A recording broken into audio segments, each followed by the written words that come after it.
కొరింథీయులకు రాసిన పత్రిక 6వ అధ్యాయం 19వ వచనం. మొదటి కొరింథీయులకు రాసిన పత్రిక ఆరాధనోత్సవంలో భాగంగా మొదటి కొరింథీయులకు రాసిన పత్రిక 6:19. నీ దేహము దేవుని వలన నీకు అనుగ్రహింపబడి మీలో ఉన్న పరిశుద్ధాత్మకు ఆలయమై ఉన్నదని మీరు ఎరుగరా? మీరు మీ సొత్తు కాదు, విలువ పెట్టి కొనబడిన వారు కనుక మీ దేహముతో దేవుణ్ణి మహిమపరచుడి. మీ దేహముతో దేవుణ్ణి మహిమపరచుడి. మీరు విలువ పెట్టి కొనబడిన వారు కనుక మీ దేహముతో దేవుణ్ణి, ఎవరు అంటే మనం చెప్పండి, కొనబడిన వారు. ఎవరు అంటే మనం కొనబడిన వారు. ఒకానొక స్థితిలో మనం అమ్మబడిన వారు. దేవుడేమో కొనుక్కున్నాడు. ఒకానొక స్థితిలో నువ్వు నేను కూడా అమ్మబడ్డవాళ్ళు. ఈరోజు దేవుణ్ణి స్తుతించాలి, దేవుణ్ణి ఆరాధించాలి. అందుకనే కీర్తనకారుడు ఒక మాట రాస్తూ కీర్తనలు 50వ కీర్తన చూద్దారండి. కీర్తనలు 50:23 వచనం. స్తుతియాగం అర్పించువాడు నన్ను మహింపరచున్నాడు. స్తుతియాగం అర్పించువాడు అంటే ఈరోజు మనం స్తుతించాలి దేవుణ్ణి. స్తుతి అనే యాగాన్ని అర్పించాలి. ఈరోజు స్తుతియాగం అర్పించేవాడంట నన్ను మహింపరుస్తున్నాడంట. ఈరోజు మనం ఈ లోకంలోకి ఎందుకు పుట్టామంటే, ఎందుకు పుట్టామని చెప్పండి. ఒక ఆయన అంటున్నాడు తినడానికే పుట్టా నేను అంటున్నాడు. ఇంకొక ఆయనేమో తాగడానికే పుట్టా అంటున్నాడు. ఇంకొక ఆయనేమో సంపాదించుకోవడానికి పుట్టా అంటున్నాడు. ఇంకొక ఆయనేమో నేను సావడానికే పుట్టా అంటున్నాడు. మంచిదే ఇవన్నీ. అసలు పుట్టినకంటే బైబిల్ చెప్తుంది కదా, ఈ లోకంలో నువ్వు నేను దేనికి పుట్టామంటే దేవుణ్ణి మహిమపరచడానికి. చెప్పండి ఎందుకు పుట్టామంటే దేవుణ్ణి. యెషయా గ్రంథం చదవండి అన్నమాట. యెషయా గ్రంథం 43:7. యెషయా గ్రంథం 43:7. నా మహిమ నిమిత్తము నేను సృజించిన వారిని, నా నామము పెట్టబడిన వారినందరినీ తెప్పించు. నా మహిమ నిమిత్తము అంటే దేవుని నామానికి మహిమ రావాలని నిన్ను నన్ను సృష్టించాడు దేవుడు. ఇలాగలో పుట్టించాడు. ఎందుకు పుట్టించిందంటే దేవుని నామానికి మహిమ రావాలని. మనమేమో చెప్పండి, మనమేమో మనకే మహిమ కావాలి, మనకే గొప్పతనం రావాలి, నా మాటే చెల్లాలి, నేనేం చెప్తే అదే. ఈరోజు స్తుతి యాగం అర్పించేవాడు దేవుణ్ణి మహిమపరచువాడని కీర్తనాకారుడు అంటున్నాడు. అసలు మహిమపరచడానికి మనం పుట్టించబడ్డాం. యేసుక్రీస్తు అంటున్నాడు, యేసుక్రీస్తు ఈ విధంగా అంటున్నాడు. ఏమంటుంటే మీరు మీ సొత్తు విలువ పెట్టి కొనబడిన వారు. విలువ పెట్టి కొనుక్కున్నాడు. ఒకప్పుడు దేవుడే మనం సృష్టించాడు, దేవుడే మనం సృష్టించాడు. కానీ సైతాను వశంలో ఉన్నాం మనం. సైతాను దేవుడు సృష్టిస్తే మనం సైతాను వశంలో పడ్డాం. మళ్ళీ సైతాన్ దగ్గర నుంచి దేవుడు మళ్ళీ కొనుక్కున్నాడు. అది ఇక్కడ గొప్పతనం. ఒకసారి అంట ఒక పిల్లవాడిని తండ్రి పడవ కొనుక్కోవడానికి షాప్కి వెళ్ళారంట. కొడుకు తండ్రి. ఆ కొడుకు పడవ బొమ్మలంటే చాలా ఇష్టం. షాప్కి వెళ్తే ఒక పడవ చూసిండు ఆ కొడుకు. డాడీ ఈ పడవ నాదే డాడీ, ఈ పడవ నాదే. ఒకప్పుడు నువ్వు కొన్నావు కదా, ఆ పడవ ఆడుకున్నప్పుడు ఆ కాలంలో పడిపోయింది, మళ్ళీ ఎక్కడికి వచ్చింది, ఈ పడవ నాదే డాడీ అని అంటున్నాడు. తండ్రి అన్నాడు, అరే ఆ పడవ నీదేరా, నీదే, కానీ ఇప్పుడు నీది కాదు. ఆ పడవ ఎవరికో దొరికింది. చెప్పండి, వాడేం చేశాడు? ఆ పడవ దొరికినోడు ఏం చేశాడు? ఆ షాపోడు కమ్మాడు. అమ్మిన తర్వాత ఆ షాపోడు మళ్ళీ ఏం చేశాడంటే మళ్ళీ షాపులో పెట్టి కొనడానికి ఖరీదుకి పెట్టాడు. మళ్ళీ పోయాడు, కొనుక్కుంటున్నాడు. ఆ పడవ నాదే మళ్ళీ కొనుక్కుంటున్నాడు. ఆయనదే మళ్ళీ కొనుక్కున్నాడు. ఈరోజు నువ్వు నేను కూడా ఆయన వాళ్ళమే అయినా కానీ మళ్ళీ ఆయన మనల్ని కొనుక్కుంటున్నాడు. అసలు దేనికి? ఒకప్పుడు నువ్వు నేను దేనికి అమ్మబడ్డావు? నువ్వు నేను కూడా అమ్మబడ్డావు. ఆ పడవలాగానే అమ్మబడ్డావు నువ్వు నేను కూడా. మరి దేనికి అమ్మబడ్డావు? చంద్రుని క్లుప్తంగా కొన్ని విషయాలు. దేనికి అమ్మబడ్డావు? రోమిలకు రాసిన పత్రిక 7వ అధ్యాయం, రోమీయులకు రాసిన పత్రిక 7వ అధ్యాయం 14వ వచనం. రోమీయులకు రాసిన పత్రిక 7:14. ధర్మశాస్త్రము ఆత్మ సంబంధమైనదని ఎరుగుదుము, అయితే పాపమునకు అమ్మబడి. చాలు చాలు చాలు, మనకు రావాల్సిన మాట వచ్చింది. దేనికి అమ్మబడ్డా చెప్పండి? ఒకప్పుడు నువ్వు నేను కూడా పాపానికి అమ్మబడ్డాం. ఈరోజు నువ్వు నేను కూడా పాపానికి అమ్మబడితే ఆ దేవుడైన యేసుక్రీస్తు కుమారుడిగా ఈ లోకంలో వచ్చి ఆయన రక్తాన్ని చిందించి అమ్మబడ్డ వాళ్ళని కొనుక్కున్నాడు. అందుకనే రోమీయులకు రాసిన పత్రిక 8:2 వచనం చూస్తే చదవండి. రోమీయులకు రాసిన పత్రిక 8:2. క్రీస్తు యేసునందు జీవమునిచ్చు ఆత్మ యొక్క నియమము పాప మరణముల నియమము నుండి నన్ను విడిపించెను. యేసుక్రీస్తు జీవమునిచ్చు ఆత్మ యొక్క నియమము పాప మరణముల నియమము నుండి నన్ను విడిపించింది. ఒకప్పుడు నువ్వు నేను కూడా పాపానికి అమ్మబడ్డ వాళ్ళం. పాపానికి అమ్మబడితే యేసుక్రీస్తు ఈ లోకానికి వచ్చి పాప మరణ నియమాల నుంచి విడిపించి ఆయన బిడ్డగా కొనుక్కున్నాడు. అందుకనే మీరు మీ సొత్తు కాదు, విలువ పెట్టి కొనబడిన వాళ్ళని యేసుక్రీస్తు. ఒకప్పుడైతే నేను పాపానికి అమ్మబడ్డాను, పాపానికి అమ్మబడ్డా. ఇప్పుడైతే నువ్వు నన్ను కొనుక్కున్నావయ్యా, అందుకే నేను ఆరాధిస్తున్నా. ఆరాధన వేరు, ఒప్పుకోలు వేరు. కొంతమంది ఒప్పుకోలేప్పుడే ఆరాధన అన్నారు. ఆరాధిస్తున్నాడే స్తుతించడం దేవుణ్ణి, ఒప్పుకోవడం అంటే మన తప్పులు ఒప్పుకోవడం. ఆరాధిస్తున్నా, ఎందుకు ఆరాధించాలి? ఒకటో కారణం చెప్పండి. పాపానికి నువ్వు నేను అమ్మబడితే ఆయన పాప మరణ నియమాల నుంచి కొనుక్కున్నాడు, అందుకనే ఆరాధించాలి. ప్రభువా, ఒకప్పుడు నేనైతే పాపానికి అమ్మబడ్డా, ఇప్పుడు నువ్వునైతే నన్ను కొనుక్కున్నావు. రెండోదిగా చూద్దామండి, యెషయా గ్రంథం 50వ అధ్యాయం, యెషయా 50 ఒకటో వచనం, 2వ వచనం, 1వ వచనం. యెషయా 50:1. యెహోవా ఇలాగ సెలవిచ్చుచున్నాడు, నేను మీ తల్లిని విడనాడిన పరిత్యాగ పత్రిక ఎక్కడ ఉన్నది? నా అప్పుల వారిలో ఎవరికి మిమ్మల్ని అమ్మివేసితిని? మీ దోషములను బట్టి మీరు అమ్మబడితిరి. చాలు. దేనికి అమ్మబడ్డామంట చెప్పండి? దోషములను బట్టి. ఒకసారి ఫస్ట్ ఏమో మొదటి కారణం ఏంటో పాపానికి అమ్మబడ్డాం, అయితే ఆయన కొనుక్కున్నాడు. రెండవది దోషాలు బట్టి, ఎన్నో దోషాలు. ఈరోజు నువ్వు నేను చేసిన దోషాలు లెక్క పెట్టుకుంటే చెప్పండి ఎన్నైతే లెక్కకు తల వెంట్రుకల కంటే ఎక్కువ లెక్కకు మించే ఉన్నాయి మన దోషాలన్నీ. ఆ దోషాలను బట్టి అంట మీరు అమ్మబడితే. మనం చేసిన దోషాన్ని బట్టి సైతాన్ గడు మనం కొనుక్కోను. సైతాన్ మనం కొనుక్కొని మనం లోకానికి అమ్మేసిండు. ఈరోజు మళ్ళీ సైతాన్ గాడు కొనుక్కొని లోకానికి అమ్మేస్తే మళ్ళీ యేసుక్రీస్తు లోకానికి వచ్చి మన దోషాలన్నీ ఆయన రక్తంలో తుడిచేస్తాడు. అందుకే ఆరాధించాలి. ప్రభా, నేనైతే నా దోషాలను బట్టి అమ్మబడ్డాను. ప్రభా, నేనైతే నీకు వ్యతిరేకంగా చేసిన కార్యాలను బట్టి, క్రియలను బట్టి, దోష క్రియలను బట్టి నేను అమ్మబడితే నువ్వు నన్ను కొనుక్కున్నావు నాయన. నీ విలువైన రక్తం ఇచ్చి కొనుక్కున్నావు. చదవండి. మూడోదిగా 2వ రాజులు 17:17. 2వ రాజులు 17:17.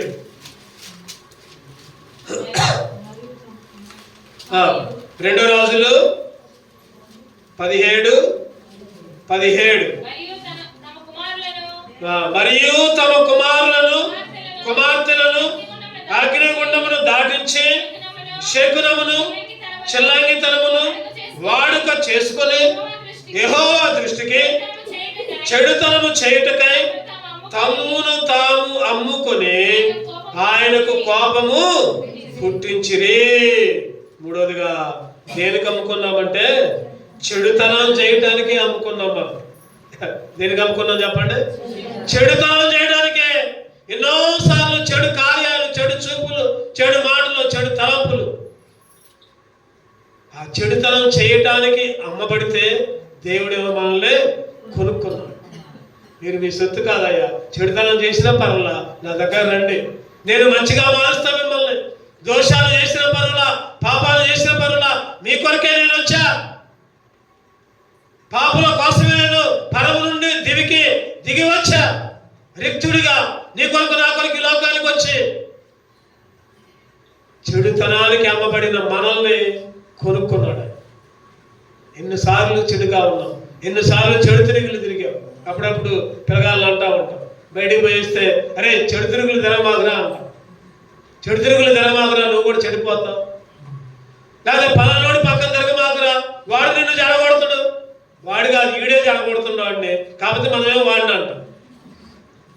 ఈరోజు ఎన్నోసార్లు చెడుకు బానిసలుగా ఉండి చెడు తిరుగులు తిరిగి చెడుకు ఇష్టంగా ఉంది. బైబిల్ ఉంటుంది కదా, చెడు అంట చెప్పండి ఎట్లా ఉంటుంది? యోబు గారు రాస్తారు, చెడు అంట తీయగా ఉంటుందంట. చెడు అంట తీయగా ఉంటుందంట. డిస్కో డ్యాన్స్ పెట్టండి, అక్కడ కుప్పలు కుప్పలు పోతారు జనం. లేకపోతే ఇంకేదైనా కామెడీ షో పెట్టండి, ఎగబడి మరీ చూస్తారు. ఎందుకంటే అది చెడు తీయగా ఉంటుంది. లోకంలో ప్రతి వ్యక్తికి చెడు అనేది తీయగా ఉంటుంది, మంచి పనికిరాట్లా. ఈరోజు నువ్వు నేను కూడా ఎన్నోసార్లు చెడిపోయి ఉంటే ఆయన రక్తం ద్వారా కొనుక్కొని ఈరోజు దేవుని మందిరంలోకి నడిపించాడు. చెడుకి అమ్మబడ్డావు. చూద్దారండి, 4వదిగా మొదటి రాజులు 21. మొదటి రాజులు 21:20. మొదటి రాజులు 21:20. అంతటా ఆహాబు ఏలియాను చూచి, నా పగవాడా, నీ చేతిలో నేను చిక్కుబడితేనా అని పలుకగా, ఏలియా ఇట్లను, యెహోవా దృష్టికి కీడు చేయుటకు నిన్ను నువ్వే అమ్ముకొని ఉన్నావు కనుక నా చేతిలో నీవు. 4వది ఏంటంటే కీడు చేయటానికి. ఈరోజు కీడు చేయడానికి మనకు మనమే అమ్ముకున్నాం. మంచి చేయంగానే కీడు చేస్తా ఉంటాము. అరే మంచి చేయకపోతే చేయకపోయినా కానీ కీడు చేయమాకురా అంటాం. కీడుకే మనం చేస్తూ ఉంటాం. కీడు తలపులు, కీడు చేయ ఉద్దేశాలు, కీడు కార్యాలు. ఈరోజు దేవుడు అంటున్నాడు కదా, మీరు కీడు చేయటానికే అమ్మబడ్డారు. మీరు పాపము చేయడానికి, ఒకటోదిగా దేని చేయడానికంట, పాపము చేయడానికి అమ్మబడ్డాం. 2వదిగా దోషాలు బట్టి అమ్మబడ్డాం. 3వదిగా చెడుతనాన్ని బట్టి అమ్మబడ్డాం. 4వదిగా కీడు చేయడానికి అమ్మబడ్డాం. ఇటువంటి పరిస్థితుల్లో అమ్మబడితే దేవుడు అంటున్నాడు కదా, నేను మిమ్మల్ని కొనుక్కున్నా అంటున్నాడు. మీరు మీ సొత్తు కాదు. కొనుక్కోవడం అంటే దాని అర్థం ఏంటి చెప్పండి? మనం ఒక టీవీ కొనుక్కున్నాం అనుకోండి, ఇంట్లో టీవీ పెట్టుకొని కొనుక్కున్నాం అనుకోండి, ఆ టీవీ ఎవరైనా వచ్చి తీసిపోతుంటే ఊరుకుంటామా? చెప్పండి, ఊరుకుంటామా? ఆ టీవీ పక్కన ఇంటి వాళ్ళు వచ్చి మీ ఇంట్లో వద్దు టీవీ, మా ఇంట్లోకి కావాలని లాక్కొని పోతున్నారు అనుకోండి, ఊరుకుంటాం వస్తాం? అస్సలు పోపమ్మ చెప్పొచ్చింది, నేను కష్టపడి సంపాదించుకొని కొనుక్కున్నా ఈ టీవీ, లేకపోతే ఈ వస్తువు కొనుక్కున్నా, లేకపోతే పలానా వస్తువు కొనుక్కున్నా, దాన్ని నీకు ఇవ్వడానికి కాదు నేను కొనుక్కుంది. ఈరోజు దేవుడు కూడా నన్ను కొనుక్కున్నాడు. కొనుక్కుంటే సైతాను కూడా వచ్చి లాక్కొని పోతుంటే మనం కూడా ఏమనుకుంటున్నాం అంటే, అబ్బా వీడి దగ్గరికే పోతే బాగుంటుందిలే.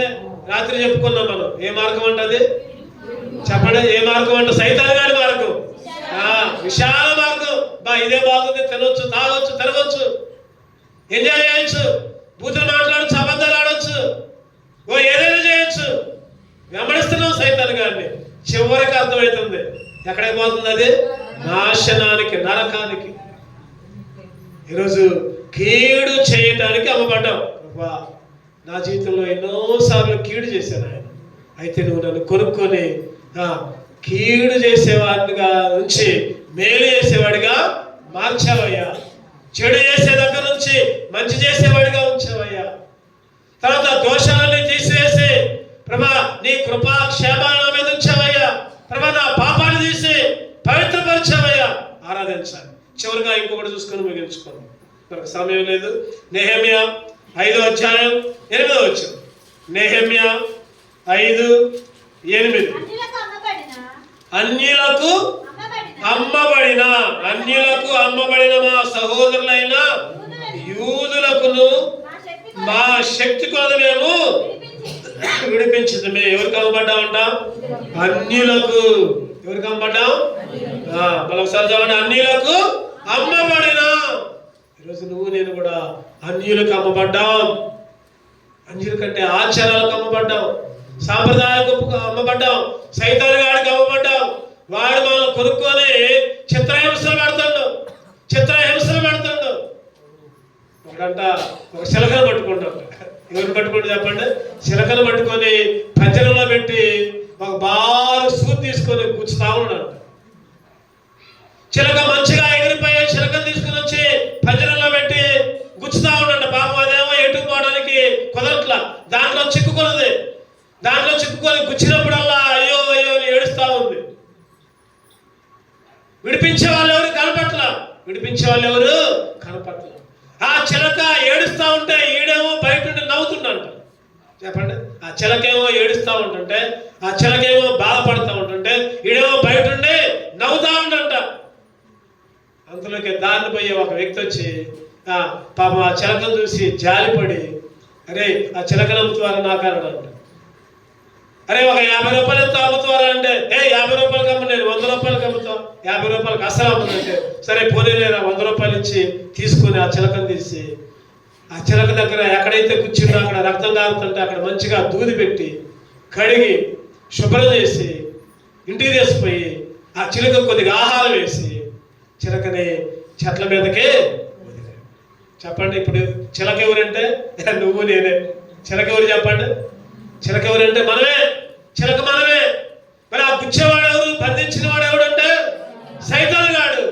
ఆ కొనుక్కున్న వాళ్ళు ఎవరంటే యేసుక్రీస్తు. ఈరోజు నువ్వు నేను కూడా అన్యులకు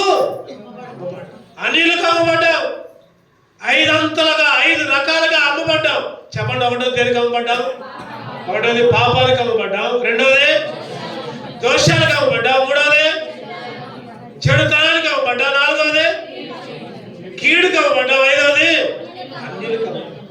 5 అంతలుగా అమ్మబడితే యేసుక్రీస్తు వెండి పెట్టి కొనుక్కోలే, బంగారం పెట్టి కొనుక్కోలే, లేకపోతే ధనం పెట్టి, లేకపోతే పొలాలు ఇచ్చి, లేకపోతే ఆస్తులు తాకట్టు పెట్టి కొనుక్కోలే.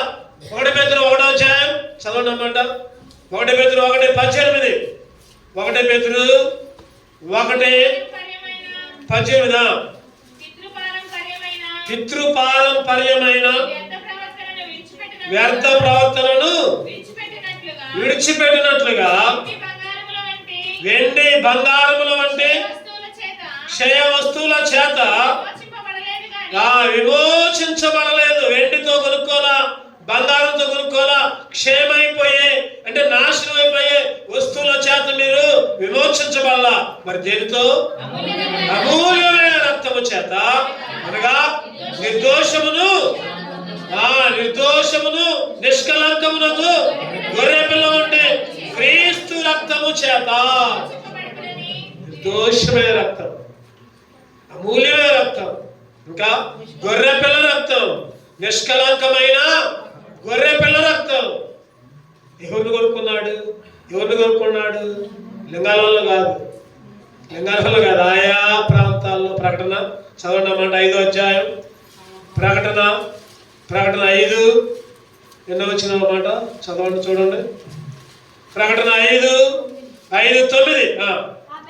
ఆ పెద్దలు నీవు ఆ గ్రంథంలో తీసుకొని దాని ముద్రలు ఇప్పుటకు యోగ్యుడవు, నీవు వధింపబడిన వాడవై నీ రక్తమిచ్చే ప్రతి వంశములోను, ఆయా భాషలు మాట్లాడే వాళ్ళను, ప్రతి ప్రజలను, ప్రతి జనములను దేవుని కొరకు మనుషులను కొని మా దేవునికి వారిని ఒక రాజ్యముగాను యాజకులుగాను చేస్తే కనుక వారు భూలోకమందు ఏలుదురని కొత్త పాట. ఏంటంట? ప్రతి ప్రజలు, ప్రతి జనములు దేవుని కొరకు మనుషులను కొని ఆయన విలువైన రక్తముతో, అమూల్యమైన గొర్రెపిల్ల నిష్కల్మషమగు ఆ గొర్రెపిల్ల రక్తము నన్ను కొనుక్కున్నాడు. సైతానికి అమ్మబడ్డాం. సైతాను కూడా రకరకాల ఐదంతల వాటికి దేవుడు సైతాను కూడా మనం నమ్మితే ఆయన విలువైన రక్తాన్ని కార్చి కొనుక్కున్నాడు. ఈరోజు అదే ఆరాధన చేయాలి. ప్రభువా చెప్పండి. మొదటిగా పాపానికి, రెండవదిగా దోషాలకు అమ్మబడ్డాం, మూడవదిగా చెడుతనానికి అమ్మబడ్డాం, నాలుగవదిగా కీడుకు అమ్మబడ్డాం, ఐదవదిగా అన్యులకు అమ్మబడితే ప్రభా మీరు మీ సొత్తు కాదు అన్నారు. విలువ పెట్టి చదువుకుందారండి. మళ్ళీ మొట్టమొదటి చదువుకున్న మాట 1 కొరింథీ ఆరాధనలో ప్రవేశిద్దాం. ఇక 1 కొరింథీ అందరం కలిసి చదువుకుందాం. 1 కొరింథీ 6:19 మీ దేహము దేవుని వలన మీకు అనుగ్రహింపబడి మీలో ఉన్న పరిశుద్ధాత్మక ఆలయమైనదని మీరు ఎరుగురా. మీరు మీ సొత్తు కాదు, విలువ పెట్టి కొనబడిన వారు కనుక ఈ దేహముతో దేవుణ్ణి మహిమపరచుడి. అటువంటి దేహముతో దేవుణ్ణి మహిమపడతాం, ఆరాధిద్దాం. అటువంటి ఆరాధించే గొప్ప దేవుడు మనకి అనుగ్రహించును గాక. 2 మంది నిలబడదాం, దేవుని ఆరాధించుకుందాం. ఒక పాట, ఒక 2 వచనాలు ఆరాధించుకోవచ్చు. రండి.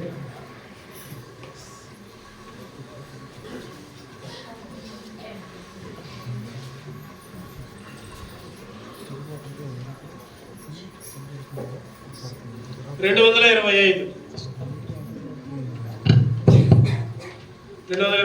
796 సీనికేత నుంచి 796 225.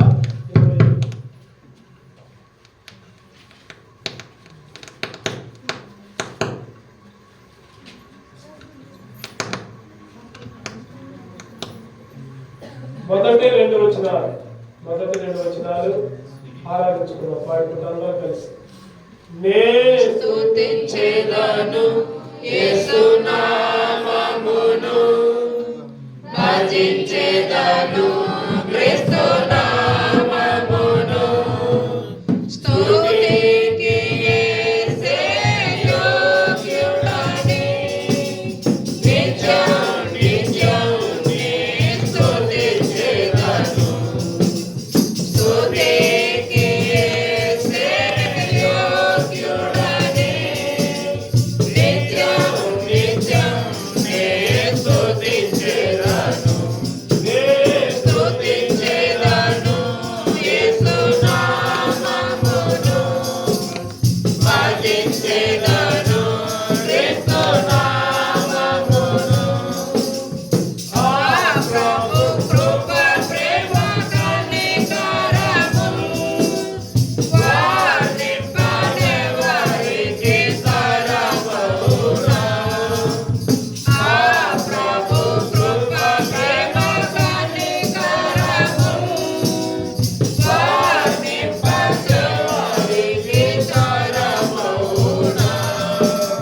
పాపిని నన్ను రక్షించుటకై చూపెను ప్రేమను సారముగా. పాపిని నన్ను రక్షించుటకై చూపెను ప్రేమను సారముగా. నే స్తుతించెదను యేసు నామమును, భజించెదను క్రీస్తు నామమును.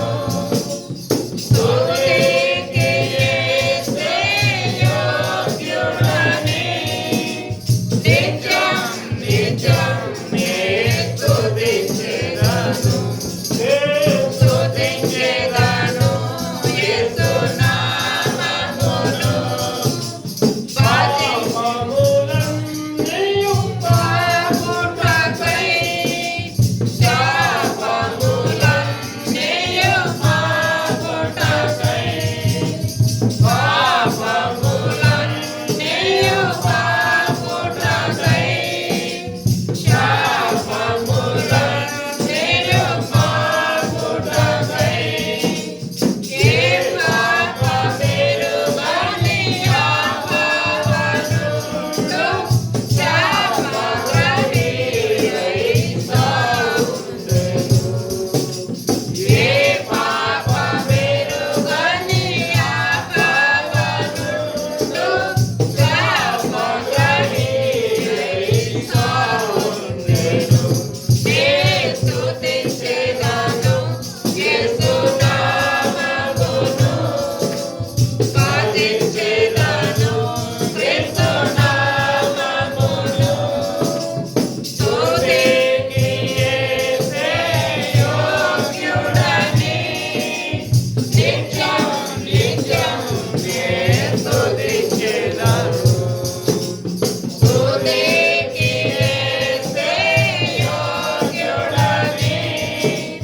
యేసు